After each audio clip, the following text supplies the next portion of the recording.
asalaamaaleykum amis téléspectateurs de la télévision régionale La Prestige TV ni ma ko tàmm di waxee rek saa su ne dañuy bég dañuy ànd ak cawarte si jàkkaarloog yéen ñu toppalaat leen foiru Atepa bi nekk 6e édition tey nekk 4e journée tey nag maa ngi taxawal ak beneen exposant ñu koy wax Mbaye Wade mu nekk Kajoor Pigeon Mbaye Wade nuyu nañ la.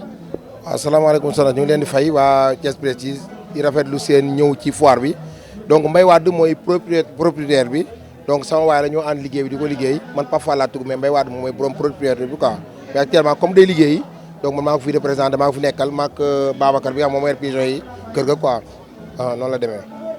Mbaye kii sëñ bi lu tax nga opté production pigeon. waaw production pigeon moom dafa nekk loo xamante ni donc lu ñu neex la daal parce que dafa nekk loo xam ne depuis bi ñuy nekk xale juddu da ko fekk sap bi mu koy def ndax boobu xale lañ donc xëy na xamuñ ci dara mais dañoo ñëw juddu fekk suñ grand frère ku ñu naan Seydina Djilou Diop mu koy def ñu gis ko ci moom donc topp ko ci donc moom it aussi paa bi la ko gisoon donc moom mu gis ko ñu gis ko ci moom jàng ko ci moom ba tey mu nekk fils boo xam dañoo dugg ba ko ne di ko def daal donc noonu lañ affaire digg daal moo tax ñu am opté wu pour def élevage pigeon daal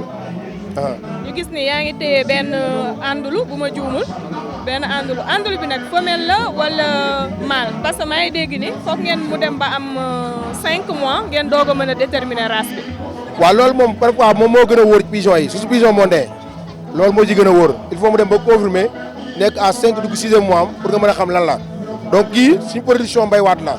moom moo ko produire ci këram la juddoo donc moo tax ñun mënaguñoo xam lan la il faut mu dem ba ci kanam tuuti donc pour ñu mën a xam donc femelle la wala mâle mais donc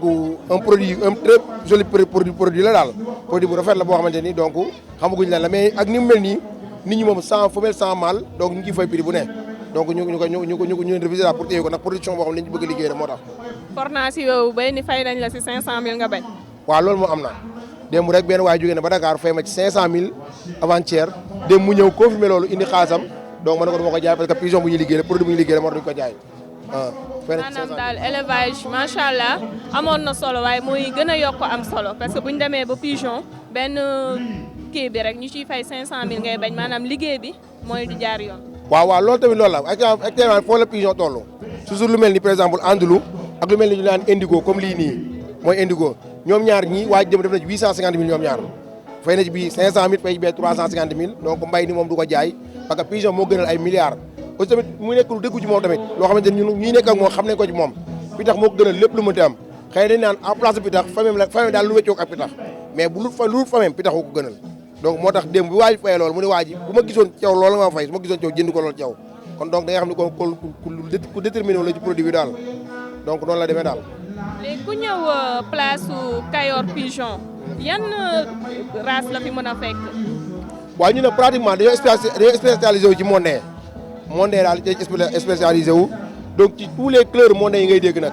lu mel ne ay mondain andulu mondain opale mondain milk mondain indigo réduit yooyu yëpp spécial mondain yëpp dañ koy def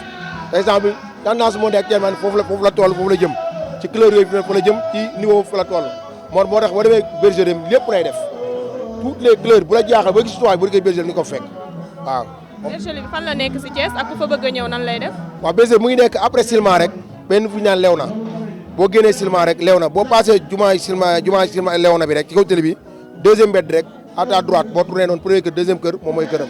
kër boo fa ñëwee foofu moom di nga ko fekk incha allah rabi ka foire bi jàllee. mel ni ñaari stand ngeen fi am muy ban ak ban. waaw ñaari stand lañ am nañ fi benn stand pigeon bi am fi stand ginaar bi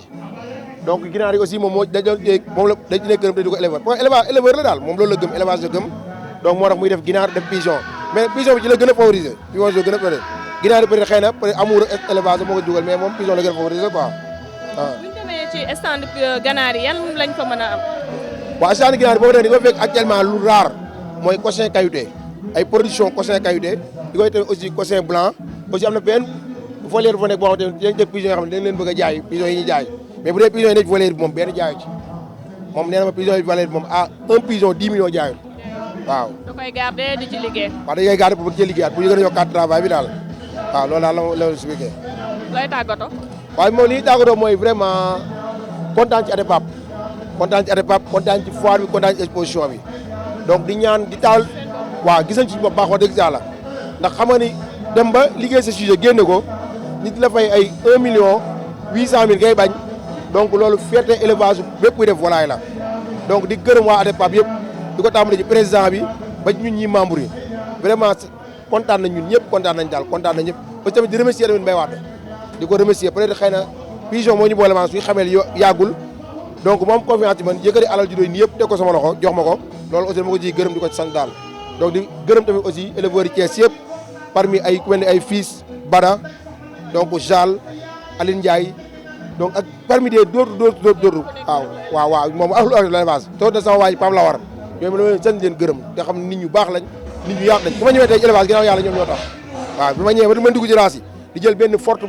mën di ko def ci xaalis ci pigeon ñoom grâce à ñoom quoi vraiment di gërëm te waa Thiès Prestige tamit leen gërëm yéen it donc liggéey bu rafet bii ngeen ni xeeboo leen kenn yéen lu waay def rek su mu nekk loo xam ne luy contribuer économie réew mi la yéen ak seen loxo gi ci yéen di ñaanal tamit mu nekk télé boo xam ne àdduna sëpp dañ koy xam donc vraiment kontaan nañ ci yéen trop kontaan nañ ci yéen quoi. pour d'ornement yi. bi ma téye nii mooy ban en tout cas diis na. bii mooy cochin kayité quoi bii mooy cochin kayité donc suñu production la bokk tamit ndax fay tamit am na dañuy def pigeon dañuy def ganaar bii cochin kayité la quoi ñu ñëw ko juddle suñu production la bokk. dafa mel ni Babacar moo gën a spécialisé wu si ganaar yi. moo yor affaire yi waaw sujet bi de cochin kayité lañ koy wax bon ñoo ko travaillé nag suñu loxol kenn dugg ci macha allah muy ginaar yoo xamante ni wax dëgg fa yàlla ginaar yu am qualité la ndax bari woon nan mais gis nga li fi mujjee des bon tey boo gisoon seen parents yi sax da nga gën a fonk ginaar yi di leen gën a naw parce que benn couple kase la woon mais boo demee bëgg ñuy travaillé di nga xam ne normalement vraiment ginaar yi macha allah. waaw ñu mën a wax ci ganaar yi parce que gis nañu patu ganaar bi am na spécialité. gis nañu nu mu tuddati sax. crêpe bi aussi. waaw ak de même que couleur bi. waaw loolu lépp maanaam dafay suyee rek ci qualité ginaar bi te comme li nga expliqué nii rek moo waral amour bi nga xamante ni nit di ko ci am comme li nga ci expliqué nii moo waral gars yi di ko am ci ginaar yi ba comme li nga wax nii rek buñ ko gisee ñoom tamit dañuy am amour pour am ginaar bi mën na seer sax mais amour bi mooy ëpp doole. ok comme ginaar bi ni mu mel nii moo tax amour bi mooy ëpp doole que seen li ñu yor moo tax du seer ak ñoom waaw. bu ñu ko doon xayma si âge nan la ñaata at la am wala ñaata mois.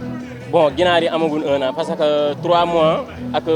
tey la 7 ou 20 ou 6 waaw 3 mois et 6 jours loolu la am mais amagul 1 an 3 mois 6 jours yooyu noonu waaw moom la amaale. bon dañoo amul bàgg sax mais bu ñu amoon date de naissance konoon li ma lay wax day gën a kiiw ok waaw. actualité foire bi ak exposant yi ñu fi jot a fekk ñu taxawal nag ak beneen exposant ñu naan ko Paco nag ku nekk xam na ko ci milieu musical bi mais tey nag dafa ñëw génneel ñu feneen muy élevage maanaam ñu xam ne élevage ñëpp a ngi ci biir Paco moom mooy borom Kayor volaille Paco noonu. waaw salaamaaleykum bon en fait ñu ngi leen di nuyu yéen waa Prestige TV di nuyu ñëpp ñi nga xamante ne ñi ngi seetaan seen télé bi d'abord di ñaan na nekk yokkute fierté Thiès waaye ak ñëpp. en fait Paco dem la gars yi bëri xam nañ ko artiste producteur du label Kajoor Records tey dañu ñëwaat ci beneen côté mooy Kajoor volaille quoi pour wan ni gars yi que ni ñun yemuñu rek ci musique bi ñu bëri dañu foog ne musique rek la ñuy def mais ñun dépassé nañu sax xam nga musique rek ñu ngi ci yeneen ak yeneen élevage nag boo gisee ñu nekk ci presque ay at a ngi ñi ngi ci dafa bokk ci ñun quoi dafa bokk ci ñun moo tax tey boo xoolee fii bërëb bi ñu nekk rek nga xam ne liggéey bi du liggéeyu benn fan liggéey bu yàgg la quoi voilà. waaw mel ni élevage macha allah dafa riche parce que ñoo ngi ci gis musiciens yi ñoo ngi ci gis artistes yi homme de tenue ak ñeneen kilifa ak yeneen ñoo xam ne yor nañu ay doom ba tànk yow lan moo dugal ci élevage. bon élevage li ma ci dugal bëri na parce que tey jii boo xoolee élevage moom boo ku koy def rek mën nañ ne jaamu yàlla la d'abord te amour moo la ciy gën a yóbbu. tey yow boo fekkee da ngay def élevage dootoo amati benn temps di dem ci keneen di waxu jàmbur chaque jour yow yaa ngi ci say sujet ngay nekk boo liggéey jee wàcc yow yaa ngi ci say sujet kon donc yow dootoo amati temps wu jëw wala wax ak yéen yi loolu rek donc sant yàlla la quoi. amour la nag parce que bañ nekkee xale ba léegi dañu def élevage yàgg nañ ci élevage xëy na tey dañ koo gën a amélioré ak race yi nga xamante ni tey jot nañ ci moo tax élevage bi tey gën a amélioré wu quoi. bon foire bi li ma fi exposé bëri na parce que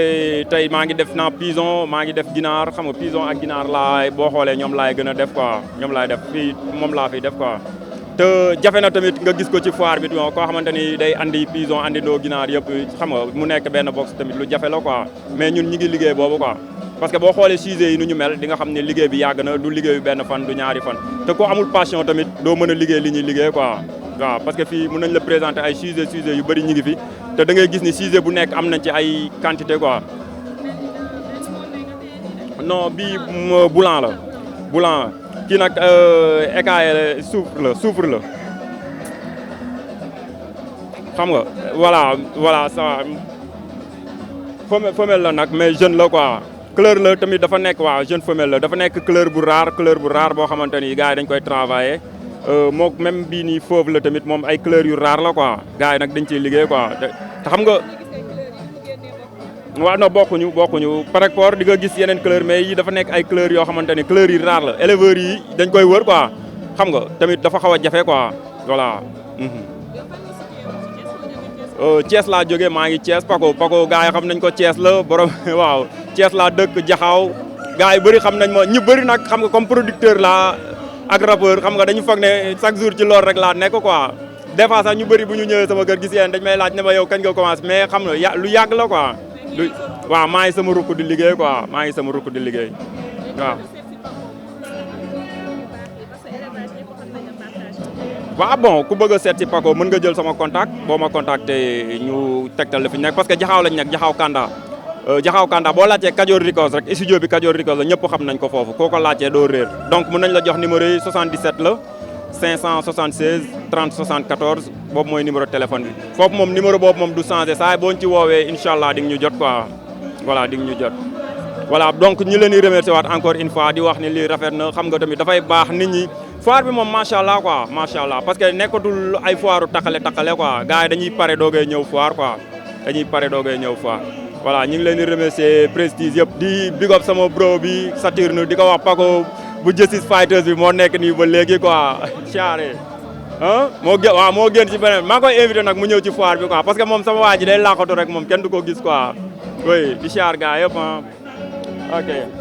mbokku téléspectateurs yi ñoo ngi leen toppaloon foire bi tey nag nekk 4e journée ñu fàttali ne rek mooy 6e édition foire Atepape fi ñuy tëjee rek mooy ak Balla Thiam moom nga xam ne mooy président filière poulet moom poulet d'ornement tey journée tey bi ñu jagleel ko poulet d'ornement. siyaar bu baax di leen béggee bu baax a baax waaw ñu ngi leen siyaar bu baax di leen béggee bu baax a baax nag di leen wax dal leen ak jàmm daal. waaw Balla yow ngay président filière poulet journée tey bi muy 4e journée bi ñu jagleel ko ñi nga xam ne ñoo ngi yëngatu ci poule d'ornement léegi journée tey bi nan la demee. waaw journée tey bi comme journée yëpp la rek parce que ni ñu koy doxalee ñun saa su ne noonu la parce que dañ ko def ay pàcc mais teewul lépp ci Atepape la rek yàlla dogal nañ nag ku ci nekk filière bu ne am na président muy lapin yi muy poulet yi muy pigeon yi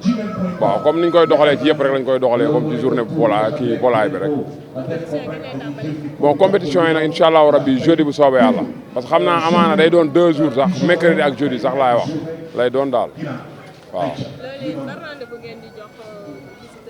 waaw visiteurs yi nag à partir de jeudi boobu ba dimanche moom incha allahu rabbi ci la lépp di xewee sax ci la lépp li muy rafet li muy neex